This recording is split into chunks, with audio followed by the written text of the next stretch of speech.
मानसीचा आज आपल्या सासरी पहिला दिवस होता. भावजय, नणद, काकी सर्वजणी मस्करी करून हसत होत्या. अक्षत खोलीत येताच सुधा काकीनं तिच्या कान ओढत म्हटले, "अरे लबाडा, थोडेही थांबवत नाही का तुला? आयुष्यभराची सोबत आहे, थोडा धीर धर."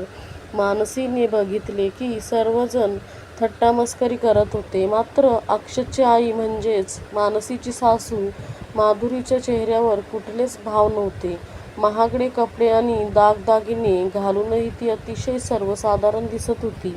मानसी आणि अक्षतचे लग्न धूमधडाक्यात झाले होते. कुंदन, हार आणि मोत्यांच्या रंगाच्या घागरा चोळीत मानसी अतिशय सुंदर दिसत होती, तर क्रीम रंगाच्या शेरवानीत अक्षतही देखणा दिसत होता. दुसऱ्या दिवशी दुपारपर्यंत संपूर्ण घर रिकामे झाले. आता घरात फक्त मानसी, अक्षत, अक्षतची मोठी बहीण निधी आणि अक्षतचे वडील विनोद आणि आई माधुरी होते. दुसऱ्या दिवशी माधुरीला पाचपरवतनीसाठी माहेरी जायचे होते. कोणती साडी नेसायची हेही ती ठरवत होती. तेवढ्यात तिला वाटले की सासूबाईंनाच विचारूया. त्यानंतर हातात साड्या घेऊन ती सासूबाईंकडे गेली. "आई, सांगा ना, पिवळ्या रंगाची की नारंगी रंगापैकी कोणती साडी नेसू?" तिने विचारले. माधुरी म्हणाल्या, "बाळा, तुला जी चांगली वाटेल ती नेस, पण हा नारंगी रंग तुझ्यावर खुलून दिसेल."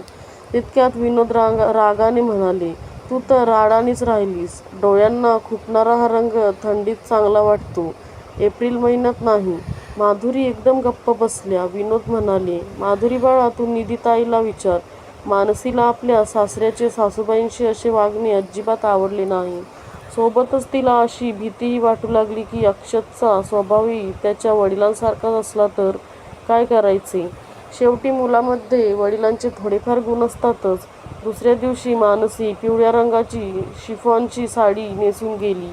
माधुरी यांनी सकाळी बटाट्याची भाजी आणि मूग डाळीचा हलवा बनवला होता. निधी म्हणाली, "आई, तू आम्हाला लठ्ठ करणार असे वाटत आहे." अक्षत रागाने म्हणाला, "आई, किती वेळा सांगितले आहे की डाएटसाठीचे पदार्थ बनवत जा." विनोद म्हणाले, "तुझी आई हे सर्व कुठून शिकणार? तिला स्वतःच्या कमरेचा घेर वाढवण्यातच धन्यता वाटते." तितक्यात मानसी म्हणाली, "मी तर इतका सुंदर नाश्ता पहिल्यांदाच खाल्ला आहे." मानसीने केलेले कौतुक ऐकून माधुरीचा चेहरा फुलला. त्यानंतर अक्षत आणि मानसी 15 दिवसांसाठी हनीमूनला गेले.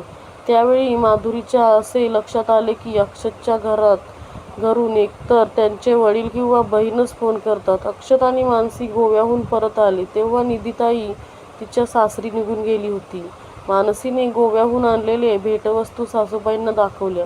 मानसी सासऱ्यासाठी टी-शर्ट आणि सासूबाईंसाठी गॉगल घेऊन आली होती. माधुरीसाठी आणलेले भेटवस्तू पाहून विनोद म्हणाले, "मानसी बाळा, हे काय घेऊन आलीस तू तुझ्या सासूबाईंसाठी?"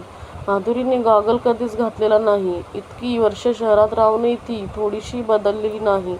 ती काय गॉगल लावणार? माधुरी म्हणाली, "अहो बाबा, आधी लावला तर बिघडेल का कुठे? आता लावेल." दुसऱ्या दिवशी विनोद आणि अक्षत कामावर गेले. मानसीकडे अजून 7 दिवसांची सुट्टी शिल्लक होती. ती स्वयंपाकघरात गेली तर तिथे सासूबाई बेसनाचे लाडू बनवत होते. मानसीकडे पाहत त्या स्मितहास्य करत म्हणाले, "बाळा, तुला बेसनाचे लाडू आवडतात ना? तेच बनवत आहे." मानसी लाडू खात म्हणाली, "सासूबाई, खरंच तुमच्या हाताला खूप चव आहे." माधुरी निराश होऊन म्हणाली, "बाळा, गेल्या 30 वर्षापासून जेवण बनवत आहे, त्यामुळे जेवण चांगलेच बनवता येते." मानसी म्हणाली, "आई, तुम्ही खरंच खूप चांगले जेवण बनवता. सर्वांनाच इतके चांगले जेवण बनवता येत नाही." मानसीच्या लक्षात आले की तिची सासूबाई घरकामात पारंगत होती, पण ती अजिबातच नीटनेटकी राहायची नाही. संध्याकाळ होताच माधुरी या विनोद आणि अक्षतसाठी पोहे बनवू लागल्या. तितक्यात मानसी तिकडे आली आणि म्हणाली, "आई, मी चहा बनवते, तुम्ही जा आणि तयार व्हा." माधुरी म्हणाल्या, "कशासाठी तयार व्हायचे?" मानसीने त्यांना नवीन ड्रेस दिला आणि म्हणाली, "तुम्हाला नीटनेटके पाहून बाबा खुश होतील." विनोद आणि अक्षत घरी आले तेव्हा गरमागरम चहाचे घोट घेत अक्षत मानसीला त्याच्या कामावरील प्रोजेक्टबद्दल सांगू लागला.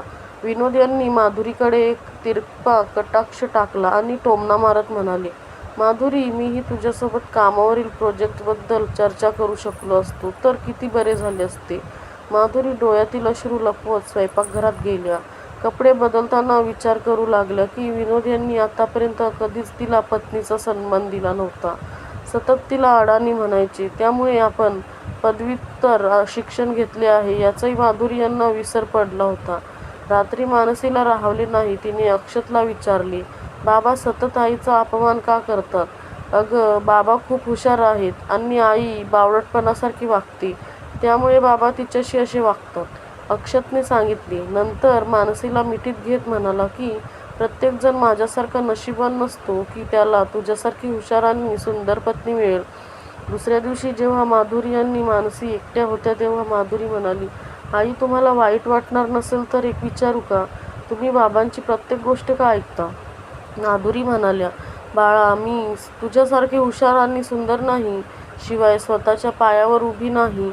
मानसी म्हणाली, तुम्ही सुंदर दिसता, तुमचा बांधाही कमनीय आहे, फक्त चेहऱ्यावर स्मितहास्य ठेवायची गरज आहे.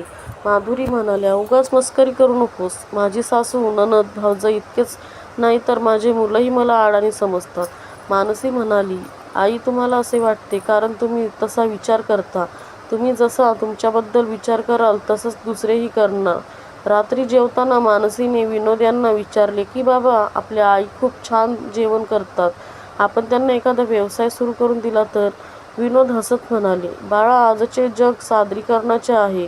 माधुरीसारखे जेवण तर कोणीही बनवू शकते. मार्केटिंग आणि इतर कामे कोण करणार? तुझी सासूबाई कोणाच्या पुढ्यात साधे 2 शब्द बोलू शकत नाही. तिने आयुष्यभर काहीच केले नाही, मग आता 51 वर्षाच्या वयात काय करणार? दुसऱ्या दिवशी जेव्हा माधुरी स्वयंपाकघरात काम करत होती तेव्हा मानसीने व्यवसाय संदर्भातील सर्व आराखडा तयार केला. तिने माधुरीचे स्वयंपाकघर नावाचा एक यूट्यूब चॅनल तयार केला. त्यानंतर म्हणाली, आई तुम्ही जे काही बनवाल त्यांचा मी हळूच व्हिडिओ तयार करेन. हळूहळू सबस्क्रायबर वाढतील आणि त्यातूनच लोकांना तुमच्या हाताच्या चवीबद्दल समजेल. शिवाय यातूनच तुम्ही तुमचे स्वतःचे उत्पन्न मिळवू शकाल. माधुरी घाबरून म्हणाल्या, बाळा मला हे जमणार नाही. मानसीने खूप आग्रह केल्यामुळे माधुरी तयार झाल्या, मात्र घाबरून त्यांच्या हातून शेवभाजी करपली. माधुरी म्हणाल्या, सांगितलं होतं ना तुला, मी बावळट आहे, काहीच करू शकत नाही. मानसी मात्र काहीच ऐकून घ्यायला तयार नव्हती. त्यानंतर काहीतरी साधा नाश्ता बनवा, आपण या नाश्त्यापासूनच सुरुवात करू. मानसीने कसाबसा गव्हाच्या पिठाचा हलवा बनवला. मानसीने त्याचा व्हिडिओ तयार केला. त्यानंतर तोच व्हिडिओ आपल्या कार्यालयात आणि व्हॉट्सअपवर ग्रुपवर शेअर केला. संध्याकाळपर्यंत माधुरीच्या व्हिडिओला 200 व्ह्यूज आले. 200 व्ह्यूज आले आणि 3 ते 4 कमेंट मिळाले. एकाने लिहिले होते, बायको असावी तर अशी सुंदर, सुशील आणि पाककलेत निपुण.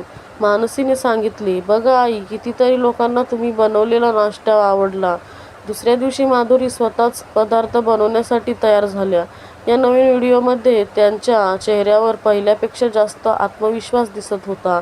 सून मानसीसोबतचे 7 दिवस कधी गेले हेच माधुरीला समजले नाही. त्या 7 दिवसात माधुरी हसायला आणि स्वतःवर विश्वास ठेवायला शिकल्या.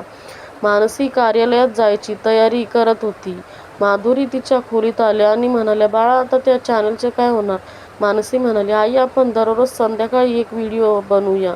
शिवाय कोणाच्याही मदतीशिवाय स्वतःचा व्हिडिओ कसा बनवायचा हे मी तुम्हाला अगदी सोप्या पद्धतीने शिकवेन. मानसीकडून मिळणारे प्रेम आणि सन्मानामुळे माधुरी यांच्यातील आत्मविश्वास जागा झाला. सतत त्यांच्या चेहऱ्यावर स्मितहास्य झळकू लागले. हळूहळू मानसीच्या मदतीने त्या ऑनलाईन ऑर्डर घेऊ लागल्या. आज माधुरी यांना त्याच्या 10,000चा पहिला चेक मिळाला. रक्कम छोटी असली तरी त्यातून आपण काहीतरी करू शकतो याची जाणीव माधुरी यांना झाली. त्या व्यक्त होऊ लागल्या होत्या, अडाणी बावळट राहिल्या नव्हत्या. आपल्या पत्नीचे बदललेले रूप पाहून विनोदही आश्चर्यचकित झाले.